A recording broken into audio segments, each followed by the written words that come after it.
অখিল গগৈ, বদৰুদ্দিন আজমল, গৌৰৱ গগৈ তেওঁলোক গোটেইবিলাক একেটা ফিলচফি, তেওঁলোকে বৃহত্তৰ বাংলাদেশৰ সপোন দেখি এই কাম কৰিছে। যিটো বৃহত্তৰ বাংলাদেশ সৃষ্টি কৰাৰ পৰিকল্পনা বাংলাদেশত হৈছে, তাক হাৰ পানি অসমৰ ভিতৰৰ পৰা কিছুমানে যোগাই আছে। আৰু এইটো কোনে যোগাই আছে বুলি ক'লে বদৰুদ্দিন আজমলে যোগাই আছে, অখিল গগৈয়ে যোগাই আছে। অসমীয়াই টঙালি বান্ধি পেলাই সাজু হৈছে। সভ্যতাৰ যুঁজ বুলি আমি ঘোষণা কৰিছোঁ। জাতি মাটি ভেটি সুৰক্ষা কৰাৰ কাৰণে আমি সকলো একত্ৰিত হৈছোঁ। তেওঁ বহুতৰ মনত থকা কথাটো তেওঁ কৈ দিছে।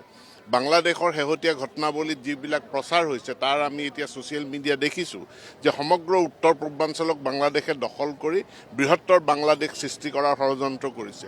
এতিয়া যিটো বৃহত্তৰ বাংলাদেশ সৃষ্টি কৰাৰ পৰিকল্পনা বাংলাদেশত হৈছে, তাক হাৰ পানি অসমৰ ভিতৰৰ পৰা কিছুমানে যোগাই আছে।